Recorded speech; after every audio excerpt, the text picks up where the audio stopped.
여러분, 우리는 지난 2주간 복음의 발성 시리즈 설교를 통해서 진정한 찬양 회복을 위한 영적 여정을 우리가 함께 나누고 있습니다. 첫 번째, 노예들의 합창에서는 복음이 우리 가운데 주는 참된 자유를 우리가 나누게 되었고, 지난주 한 가지 소원의 노래를 통해서 세상에 대한 모든 갈망을 하나님에 대한 갈망으로 바꿀 때 터져나게 되는 복음의 신비에 대해서 나누었습니다. 그리고 오늘은 복음의 발성 시리즈 마지막 시간으로 하박국 선지자를 통해서 진정한 찬양의 회복이 실제로 어떻게 시작되는지, 그리고 그 중심에 있는 부흥이라고 하는 영적 사건을 우리가 함께 살펴보는 시간 갖기를 소망합니다. 여러분, 우리 밀라노 은혜 가족 공동체는 2011년 이탈리아 밀라노 이 땅에 세워져서 지금까지도 하나님을 예배하며 찬양하는 아름다운 공동체로 자라가고 있습니다.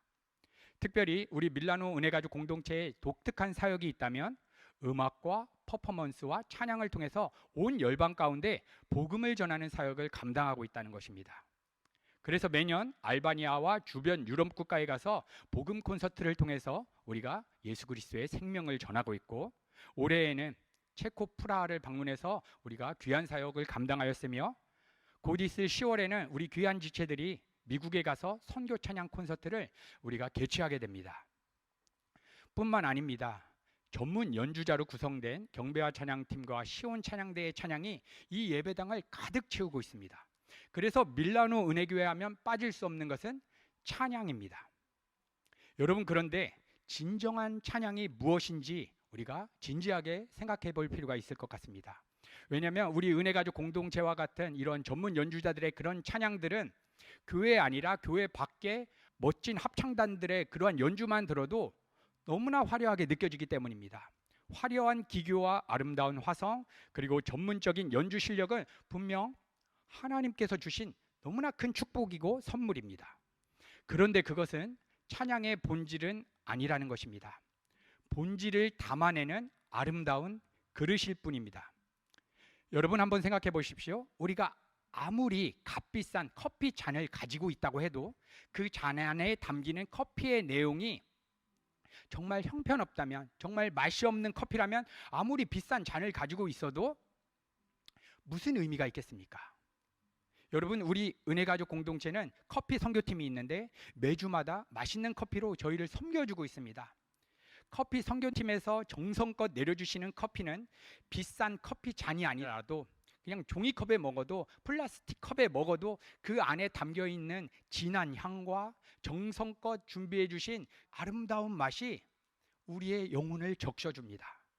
그리고 특별히 여름철 식사 봉사로 섬겨주셨던 우리 집사님들께서 물과 얼음과 커피의 기가 막힌 아이스 맥심 커피, 이것은 사랑입니다. 그런데 아이스 맥심 커피를 우리가 화려한 잔이나 정말 비싼 컵에다 먹는 것이 아니라 정말 플라스틱 컵, 내용물만 담아낼 수 있는 그러한 컵에다가 우리가 마셔도 이렇게 진한 감동으로 우리에게 다가오는 것입니다. 그러니까 우리에게 중요한 것은 그릇이 중요한 것이 아니라 그 안에 담기는 본질적인 내용이 중요한 것입니다. 찬양도 마찬가지입니다. 우리 은혜가족 공동체는 엄청나게 아름다운 그릇을 가지고 있습니다. 너무나 연주력이 있는 귀한 분들 한 분 한 분을 하나님께서 은혜가족 공동체에게 보내주셨습니다. 그 안에 근데 진정한 찬양이 담겨 있는지 한번 살펴볼 필요가 있는 것입니다. 또한 우리 은혜가족 성도님들 찬양대와 경배와 찬양팀뿐만 아니라 식사, 봉사팀, 방송팀, 통역팀 모두 다 찬양을 연주하는 팀은 아니지만 모두 다 찬양 사역자입니다. 그분들의 모든 영역에서 하나님을 내 인생의 주인으로 모시며 섬기면서 하는 모든 사역과 삶의 여정은 하나님을 향한 찬양이 되기 때문인 것입니다. 여러분, 그러면 우리가 정말 하나님 앞에 진정으로 들어야 되는 찬양의 본질은 무엇이겠습니까? 음악을 전공하시지 않는 여러분들도 하나님께서 우리에게 각자마다 인생이라고 하는 그릇을 주셨습니다. 60년, 70년, 80년 이 그릇 안에다가 우리가 하나님을 향한 찬양을 담아내야 되는데 이 찬양의 본질적인 내용이 무엇인지 우리가 고민했으면 좋겠습니다. 여러분, 성경에서 찬양이라고 하는 히브리어 단어는 야다라고 하는 단어입니다. 이것은 손을 들어 올리며 전적으로 항복하는 신뢰의 자세를 의미한다고 합니다. 곧 진정한 찬양은 내가 내 삶의 주인 되어서 살고자 하는 모든 삶의 형태를 다 항복하고 다 포기하고 하나님 한 분만을 내 인생의 주인으로 모시며 살아가는 삶, 이것이 우리의 인생이라고 하는 그릇 안에 담겨져야 할 본질적인 찬양이고, 우리 시온 찬양대의 찬양 가운데 담겨져야 할 본질적인 찬양이며, 우리 은혜가족 공동체의 인생 가운데 담겨져야 할 찬양의 본질이라는 것입니다. 여러분, 그러면 우리 안에 진정한 찬양이 담겨 있는지 오늘 이 말씀을 통해서 우리가 살펴봐야 하는데, 하나님께서는 오늘 본문 말씀을 통해서 우리 안에 진정한 찬양이 터져나고 담기기 위한 영적인 원리에 대해서 말씀해 주시는 것입니다. 그것이 바로 부흥입니다. 부흥. 여러분, 교회를 오랜 시간 다녔던 분들은 부흥이라고 하는 단어를 많이 들었을 것입니다. 제가 청소년기 때는 부흥 집회가 굉장히 많았습니다. 그리고 실제로 한국 과거의 거리를 나가보게 되면 상표가 뭐라고 써 있습니까? 부흥상회, 부흥반점, 부흥철물점. 그렇게 교회 다니지 않는 사람도 부흥이라고 하는 단어를 장사가 잘 되는 집, 대박이 터지는 집이라고 하는 용어로 사용했습니다. 이런 세속적인 이해 때문에 많은 그리스도인들도 부흥하면 떠올리는 것이 무엇이냐면, 교회에 사람들이 엄청나게 몰려드는 것, 예배당의 규모가 막 확장되는 것, 선교 사역이 이전보다 더 많이 이루어가는 것, 이러한 외적인 현상만을 부흥이라고 생각할 수 있는 것입니다. 물론 참된 부흥이 임하게 될 때에 이러한 외적인 성장은 열매로 주어질 수도 있는 것입니다. 그러나 그것은 부흥의 본질은 아닌 것입니다. 외적으로 일어나는 그런 아름다운 모습만이 부흥이라고 한다면 신천지, 구원파, 다락방 이런 데는 엄청난 부흥을 이루고 있는 것처럼 보여지지 않겠습니까? 여러분, 그러면 성경에서 말하는 참된 부흥이란 무엇인가? 그것은 하나님의 말씀 앞에서 내가 내 삶의 주인 되어서 살아가려고 하는 우리 안에 죄악된 자아가 철저하게 무너지고 하나님의 임재 안에 압도되는 영적인 각성을 의미합니다. 그래서 우리의 내면이 하나님의 말씀 앞에서 완전히 무너지게 될 때에 비로소 하나님을 향한 진정한 찬양이 담기고 그것이 흘러가게 된다는 것입니다. 이 본질이 빠진 채 겉으로 아무리 아름답고 실력 있는 연주를 해도, 아름다운 삶을 살아가도 그것은 하나님이 받으시는 예배가 아니라는 것입니다. 그래서 우리 은혜가족 공동체는 오늘 이 예배를 통해서 이러한 부흥이 저와 여러분 안에 실제로 회복될 수 있도록 우리가 간절히 하나님의 은혜를 소망하면서 오늘 예배 가운데 나아가시기를 간절히 소망합니다. 여러분, 오늘 본문 말씀을 보게 되면 하박국 선지자는 남유다를 향한 하나님의 엄중한 심판의 메시지를 묵시로 받게 되었습니다. 그런데 그 말씀 앞에 하박국 선지자는 좌절하지 않고 하나님께 부흥을 간구하면서 찬양하는 기도를 드리는 것입니다. 부흥이라고 하는 단어는 영어로 revival, 히브리어는 하야라고 하는 단어인데, 살아나다, 소생하다, 갱신되다, 죽었다가 다시 살아나다 라고 하는 의미를 지니고 있습니다. 다시 말해 부흥이란 외적인 성장만을 이야기하는 것이 아니라 영적으로 무너졌던 이스라엘이 완전히 죽었다가 다시 살아나는 영적 회복을 의미하는 것입니다. 그래서 오늘 하박국 선지자는 이러한 부흥을 간절히 갈망하면서 이렇게 기도하는 것입니다. 하박국서 3장 2절, 여호와여, 내가 주께 대한 소문을 듣고 놀랐나이다. 여호와여, 주는 주의 일을 이 수년 내에 부흥케 하옵소서. 여러분, 하박국 선지자는 주께 대한 소문을 듣고 놀랐다라고 표현하고 있습니다. 이 소문의 내용이 무엇인가? 얼마나 놀랄 만한 소문인가? 이 소문은 하박국서 전체에 나타나듯이 하나님께서 하박국께 직접 주신 묵시와 깊은 관련이 있습니다.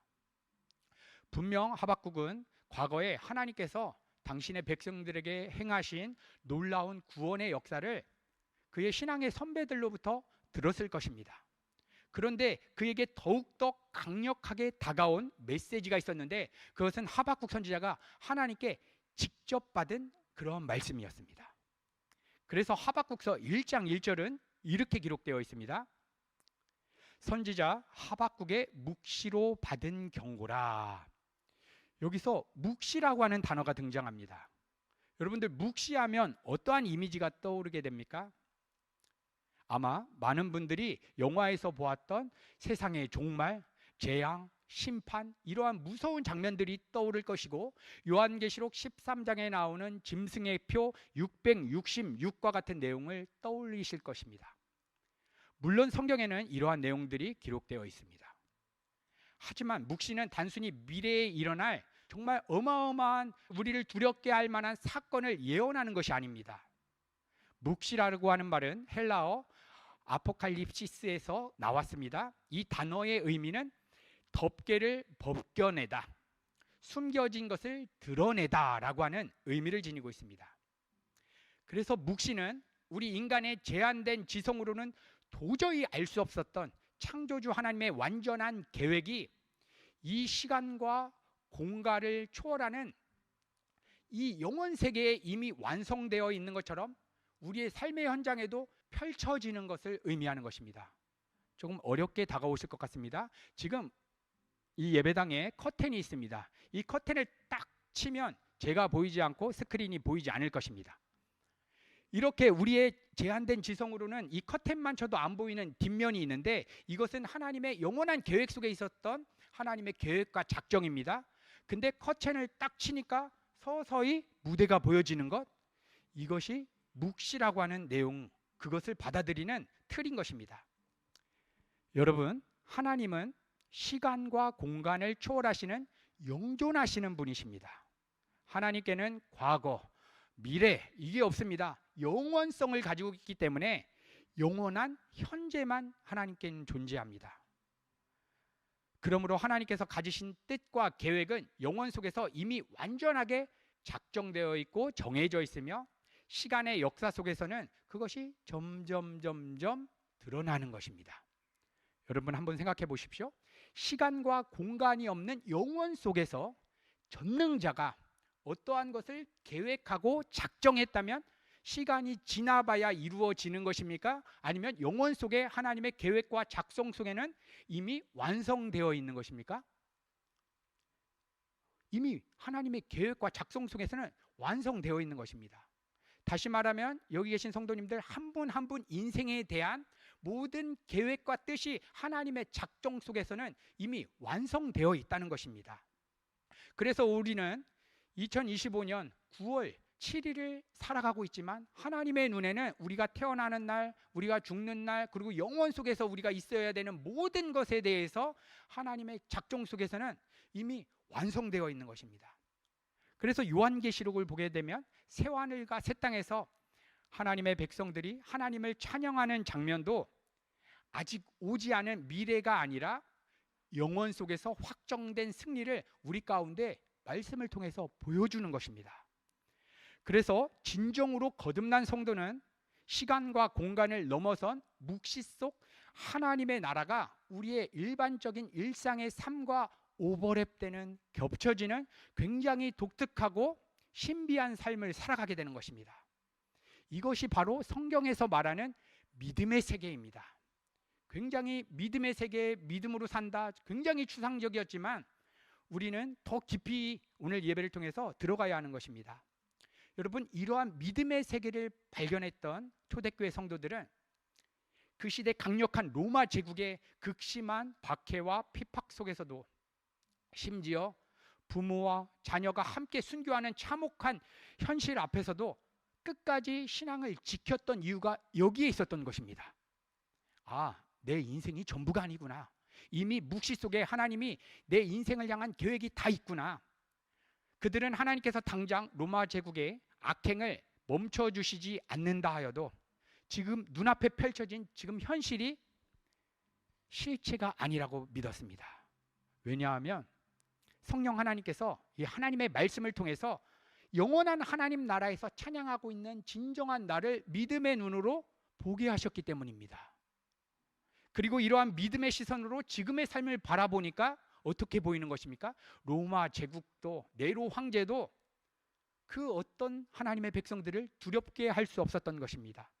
그래서 실제로 스데반 집사님은 복음을 전한 이후로 돌에 맞아 죽는 순교의 순간을 맞이했을 때 우리는 스테반 집사님이 돌 맞아 죽었다라고 하면 이렇게 조약돌 들어서 이렇게 멀리서 톡톡 던져서 아 맞아서 죽었다 이렇게 생각할 수 있는데, 바위 덩어리만한 돌을 가져와서 한 명씩 줄을 서서 스테반 집사님 머리부터 발끝까지 그냥 찍어 내리는 것입니다.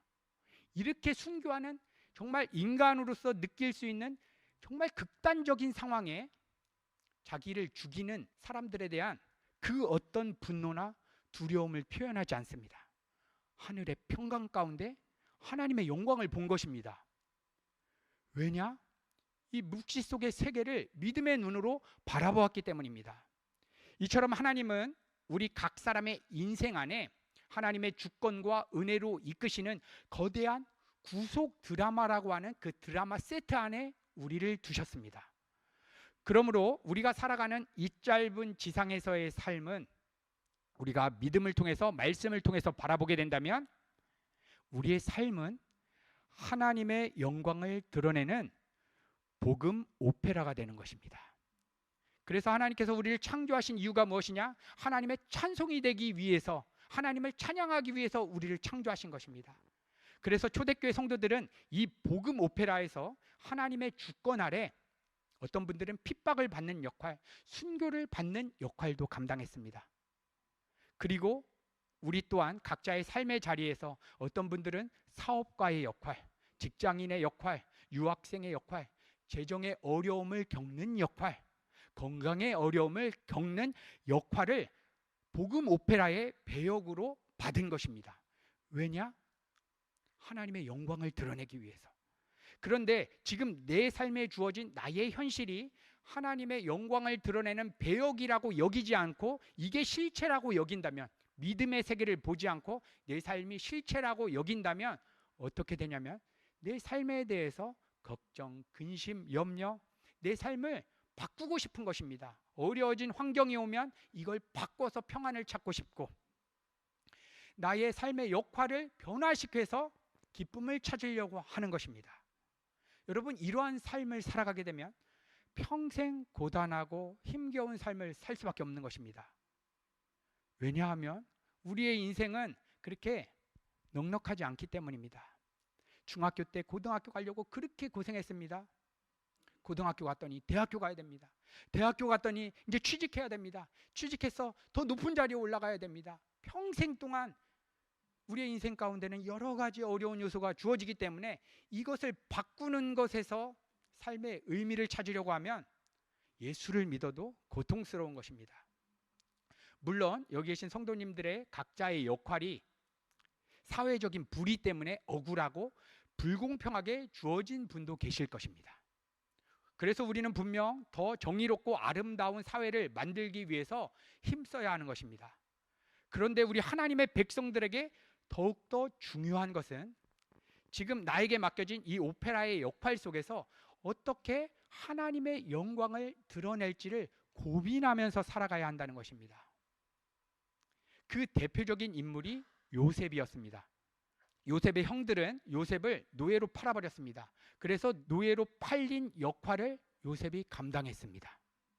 억울하게 누명을 쓰고 감옥에 갇히는 죄수의 역할도 요셉이 감당했습니다. 그런데 요셉은 단 한 번도 자신의 그 역할과 환경을 바꾸는 것을 인생의 목적으로 삼지 않았습니다. 자신의 역할을 바꾸기 위해서 하나님의 은혜를 구하지 않았습니다.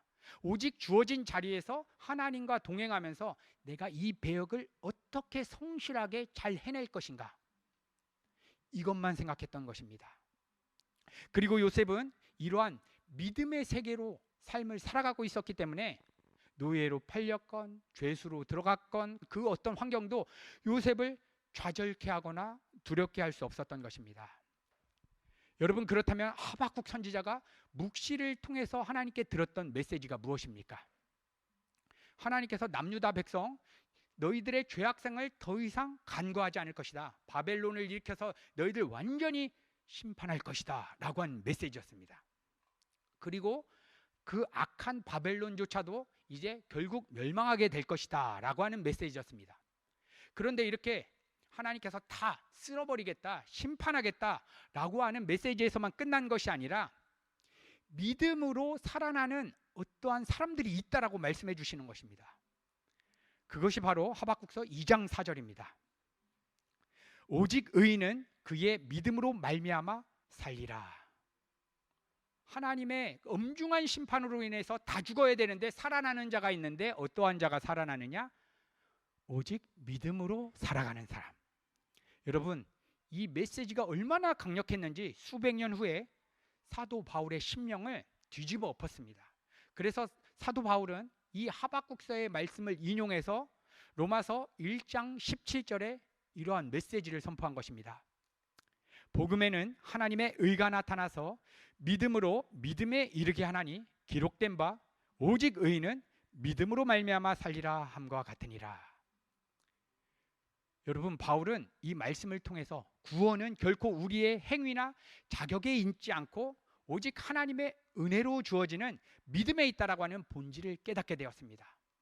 이 진리가 사도 바울의 내면을 뒤집어 엎자 그는 교회 공동체를 핍박하는 자에서 하나님을 위해서 자신의 인생을 거는 사도가 되었습니다. 그리고 이 불길이 거기서 끝난 것이 아닙니다. 1500년 후 중세 종교의 어둠 속에서 방황하던 마르틴 루터의 심령을 비추었습니다. 루터는 수도자 시절에 로마를 방문한 적이 있었습니다. 로마에 가보시면 예수님이 밟으셨다라고 여겨지던 스칼라 산타라고 하는 그러한 계단이 있는데 그 계단 28계단을 무릎으로 오르면서 의로워지려고 했습니다. 그러나 무릎이 닳도록 무릎이 깨지도록 계단을 올라가도 하나님 앞에서 결코 의롭다 하심을 얻을 수 없다라고 그는 깨닫게 되었습니다. 그래서 루터는 후에 하박국서의 말씀이 인용된 로마서 1장 17절의 말씀을 읽고 인간은 착한 선행으로 의로워지는 것이 아니라 오직 예수 그리스도께서 이루어 놓으신 그 의를 전가받는 방법으로만 의로워지는 것이구나, 믿음으로만 의로워지는 것이구나, 이것을 깨닫게 되었습니다. 혹시 여기 계신 성도님들 중에 구원은 오직 믿음이 아니라 우리가 착하게 잘 살아야 되고 나의 의로운 행위를 보태야 된다라고 생각하시는 분이 안 계십니까? 그렇다면 지금 당장 일어나서 첸트랄레로 가셔서 로마로 가는 기차표를 끊으시고 루터가 무릎으로 올랐던 그 계단을 한번 올라보십시오. 한 계단, 두 계단 올리다가 무릎이 깨질듯하게 아프게 되면 기쁨으로 오직 믿음으로만 의롭게 된다는 진리를 받아들이시게 될 것입니다. 여러분, 그렇다면 의인은 믿음으로 말미암아 살리라 라고 하는 말씀은 무엇을 의미하는 것입니까? 나는 믿습니다. 천국 갈 걸 믿습니다. 믿음은 이러한 감정적인 확신이나 현실을 회피하려고 하는 심리학적 긍정 기술이 아닌 것입니다. 믿음은 지금의 현실을 하나님의 나라, 영원의 시선으로 해석하며 살아가는 삶의 태도입니다.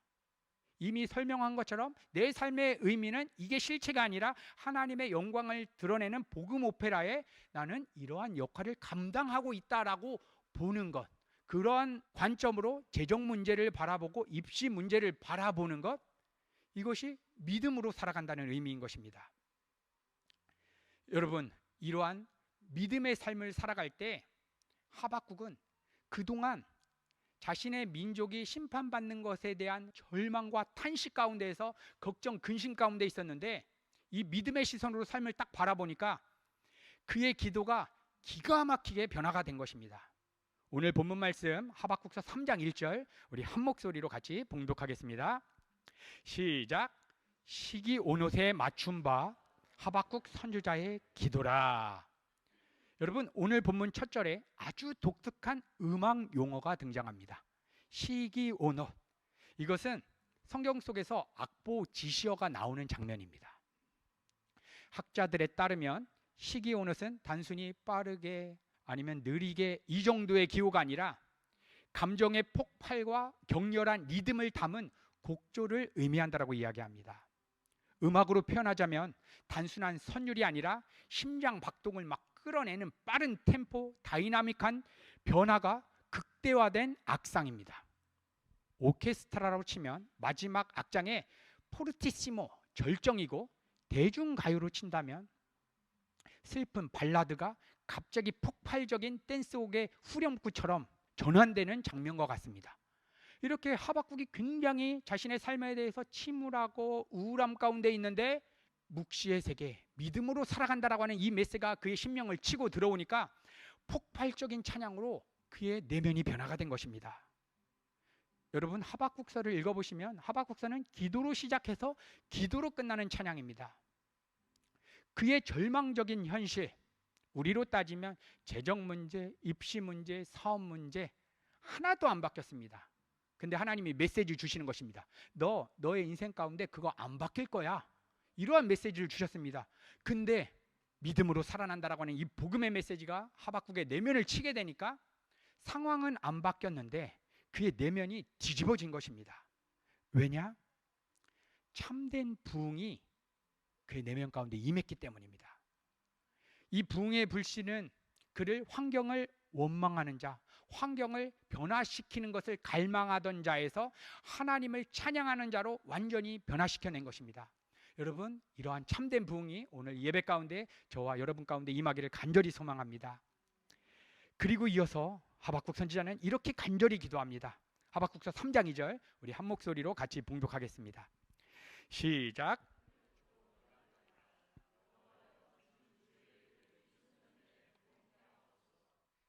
여러분, 이 메시지를 보십시오. 굉장히 독특한 표현이 있습니다. 하나님께 부흥을 간구하면서 동시에 어떻게 기도하는 것입니까? 진노 중에라도 긍휼을 잊지 마옵소서. 진노를 없애달라고 하는 것이 아니라 진노는 반드시 임할 것인데 긍휼을 잊지 말아달라고 기도하는 것입니다. 여러분, 많은 사람들이 생각하는 부흥은 하나님의 긍휼과 자비가 강물처럼 넘쳐나는 편안한 분위기 속에서 이루어지는 것이라고 여기지만 하박국 선지자의 고백은 정반대인 것입니다. 그 진노 속에서 하나님의 긍휼을 제발 잊지 말아 주시옵소서, 이렇게 간구하는 것입니다. 마치 하나님께서 너무나 엄하신 분처럼 느껴져서 이 긍휼을 잊어버리신 것처럼 내 삶에 치고 들어오면 내가 정말 어떻게 버티겠습니까 하는 그러한 절규를 이야기하는 것입니다. 부흥과 긍휼, 부흥과 진노, 여러분 한번 생각해 보십시오. 부흥과 진노는 합쳐질 수 없는 개념 같습니다. 그런데 이 안에 긍휼을 부어달라고 기도하는 것입니다. 여러분, 왜 부흥 가운데 진노가 임하게 되느냐? 복음에는 양면성을 지니고 있기 때문입니다. 우리가 복음을 받아들이고 우리 안에 부흥이 일어나게 되면 어떤 것이 살아나게 되냐면 하나님을 갈망하는 마음, 하나님을 더욱더 알고 싶은 마음, 그분만을 높이고 싶은 마음이 살아납니다. 그런데 어떤 마음 가운데 진노가 임하게 되냐면 그동안 내가 내 삶의 주인 되어서 살아갔던 나의 죄악된 자아가 쪼개지는 진노를 반드시 경험하게 된다는 것입니다. 여러분, 우리 안에 있는 죄악된 자아, 이것을 사도 바울은 옛 사람이라고 표현하고 있는데 이것을 반드시 벗어버려야 된다라고 이야기하는 것입니다. 에베소서 4장 22절 너희는 유혹의 욕심을 따라 썩어져가는 구습을 따르는 옛사람을 벗어버리고, 여러분, 제가 만든 이미지를 한번 보십시오. 이 자아가 있습니다. 심리학자들에 따르면 우리의 인식, 판단, 언어 구사, 성격 등의 대부분이 10살이 되기 전에 형성이 된다고 합니다. 그래서 그 시기까지 부모라든지 환경, 경험 등에 따라서 세상을 바라보는 기본적인 사고의 틀, 곧 세계관이 자리를 잡게 됩니다. 이 세계관이 너무나 자연스럽게 우리 안에 형성되었기 때문에 나는 이러한 세계관을 가지고 있어 라고 인식하지 못한 채 각자마다 고유한 렌즈로 세상과 사물을 바라보며 살아가는 것입니다. 그리고 이 세계관을 바탕으로 무엇이 옳고 그른지, 무엇이 더 가치 있는지 판단하는 기준이 생기는데 이것이 바로 가치관입니다. 이 틀을 통해서 우리는 세계를 각자마다 바라보는 것입니다. 여기 우리 유학생들은 한 달 이탈리아에서 살기 위해서 정말 집에서만 밥 먹으면 1,000유로, 나가서 빠니노라도 하나 사 먹으려면 1,500유로, 스시집이라도 한두 번 가겠다 2,000유로까지 들어가게 됩니다. 이렇게 비싼 비용을 지불하면서까지 이 땅에서 유학생 생활을 하는 이유는 지금 당장 1,000유로, 1,500유로, 2,000유로 버는 것보다 이곳에서 이 돈을 투자하면서 내가 공부하는 것이 더 가치 있다라고 여기기 때문에 그렇게 삶을 살아가는 것입니다. 반대로 지금 내가 노래를 잘하는 것보다, 유학생활 하는 것보다 지금 당장 돈 버는 것이 더 큰 가치라고 여긴다면 유학생활을 다 포기하고 빨리 한국으로 귀국하거나 어느 직장을 섭외하는 그곳에 가서 일을 하기 시작할 것입니다. 이렇게 우리 각자가 선택하는 길은 결국 자신의 가치관이 반영이 된 것입니다. 그리고 인간은 태어날 때부터 너무나 자연스럽게 이렇게 형성된 세계관, 가치관, 그리고 자신이 선호하는 경향과 습성을 지니고 있는데 그 습성을 성경에서는 사륵스, 육신이라고 하는 단어로 표현하고 있습니다. 이것이 죄악된 자아입니다. 하나님의 말씀이 들어오면 쪼개져야 하는 죄악된 자아입니다. 이 사륵스는 곧 내가 내 삶의 주인된 상태로 살아가려고 하는 자아, 하나님 없이도 스스로의 의미와 만족을 추구하는 존재를 의미하는 것입니다. 그리고 이 자아의 본질적인 특성이 있습니다. 그것은 아담과 하와가 선악과를 따먹고 자신의 수치를 무화과 나뭇잎으로 자신이 가렸던 것처럼 본능적으로 내가 판단하기에 나는 이것은 수치고 부끄럽다고 하는 것을 이 세상의 가치들로 덕지덕지 화장하기 시작하는 것입니다. 그래서 고통스러운 삶의 현실이 닥쳐지게 되면 끊임없이 개선되기를 바라는 것입니다. 풍요로운 삶이 주어지면 더 큰 풍요가 주어질 것을 기대하는 것입니다. 이것이 자아의 굉장히 독특한 특성인 것입니다. 하나님과 연결이 끊어진 상태에서 이 세상에 대한 희망, 기대를 가지며 살아가는 것입니다. 그런데 하나님의 말씀이 우리의 내면을 치고 들어오면 어떻게 되느냐? 히브리서 기자가 너무나 적나라하게 이렇게 말씀해 주고 있습니다. 히브리서 4장 12절. 하나님의 말씀은 살았고 운동력이 있어 좌우의 날선 어떤 검보다도 예리하여 혼과 영과 및 관전과 골수를 찔러 쪼개기까지 하며 또 마음의 생각과 뜻을 감찰하나니. 여러분, 이렇게 하나님의 말씀이 살아서 운동력이 있는 검이 되어서 딱 치고 들어오게 되면 현실에 눌려 절망 속에 있었던 하박국의 자아를 쪼개셨던 것처럼 우리가 우리의 삶의 주인 되어서 이 세상에 대한 어떠한 기대, 희망했던 모든 것들을 다 끊어내는 것을 경험하게 되는 것입니다. 그래서 하나님의 말씀이 딱 치고 들어오면 이렇게 우리의 죄악된 자아가 쪼개지고 다시 살아나는 것은 무엇이냐? 예수 그리스도와 연합된 진정한 나, 복음의 오페라에서 내가 어떤 역할을 감당해야 하는지를 비로소 알게 되는 것입니다. 다시 말하면 내가 왜 살고 있는지를 이때 비로소 말씀을 통해서 깨닫게 된다는 것입니다. 여러분, 우리 성도에게 하나님께서는 여러 가지 인생 문제를 주시는 이유가 바로 여기에 있는 것입니다. 단순히 극복하거나 해결하라고 주는 것이 아니라 오히려 우리 안에 있는 자아 중심적 기대와 희망 자체를 끊어낼 수 있는 기회로 때때로 우리의 인생에 막히는 인생 문제들을 하나님이 곳곳에 허락해 주시는 것입니다. 그래서 우리 기독교는 인생 문제를 고난이라고 얘기하는 것이 아니라 하나님의 또 다른 은혜라고 이야기하는 것입니다. 이렇게 하나님의 말씀 앞에서 내가 주인된 삶이 완전히 쪼개질 때에 비로소 찬양이 우리의 인생이라는 그릇에 담겨지게 되고 하나님을 향한 폭발적인 찬양이 터져나는 것입니다. 오늘 하박국 선지자가 정말 절규로 시작했는데 자신의 내면 가운데 하나님의 찬양이 담기자 이렇게 선포하는 것입니다. 하박국서 3장 17절에서 18절. 비록 무화과 나무가 무성치 못하며 포도나무에 열매가 없으며 감람나무에 소출이 없으며 밭에 식물이 없으며 우리의 양이 없으며 외양간에 소가 없을지라도 나는 여호와를 인하여 즐거워하며 나의 구원의 하나님으로 인하여 기뻐하리로다. 여러분, 이 세상이 말하는 부흥은 열매가 주렁주렁 맺히는 것일지 모릅니다. 그런데 하박국 선지자가 선포하는 부흥은 없고 없고 없고 없고 없으며 이렇게 내가 원하는 기대가 완전히 차단된 그 상태, 그때가 참된 부흥의 시작인 것입니다. 여러분, 십자가 앞에서 나의 죄악된 자가 완전히 무너지고 그리스도와 연합된 새로운 존재로 살아나는 이 복음의 실제적인 경험이 오늘 예배 가운데 우리 가운데 경험되기를 간절히 소망합니다. 그럴 때에 하나님께서 정말 아름답게 디자인해 놓으신 나라고 하는 인생의 의미를 비로소 발견하게 되는 것입니다. 그래서 하루의 의미가 너무나 소중하게 여겨지는 것입니다.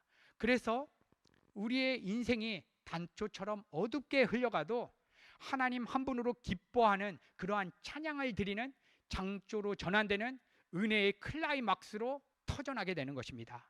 이때 그동안 보지 못했고 발견하지 못했던 인생의 진정한 행복, 진정한 만족을 우리 삶의 현장에서 누리게 되는 것입니다. 그래서 우리의 인생이 시기 온옷에 맞춰서 하나님의 영광을 울려 퍼뜨리는 최고의 찬송으로 하나님께 올려지는 것입니다. 여러분, 오늘 이 예배 가운데 누가 우리의 삶의 무화과 나무가 무성치 못하고 포도나무에 열매가 없으며 재정이 없으며 건강이 없으며 내가 붙들던 이 세상적 가치가 사라지고 인생 문제가 끊임없이 몰려온다 할지라도 나는 여호와를 인하여 즐거워하며 구원의 하나님으로 인하여 기뻐하겠다라고 누가 믿음으로 이렇게 고백하시겠습니까? 오늘 이 예배 가운데 이러한 고백을 드리시는 우리 성도님들의 내면 가운데 진정한 부흥이 일어나 하나님을 향한 찬양이 담기고 이 찬양이 흘러가 우리의 주변 가운데 죽어가는 수많은 영혼들이 하나님을 향한 예배자로 세워지는 그러한 놀라운 축복이 있기를 우리 구주 예수 그리스도의 이름으로 간절히 축복합니다.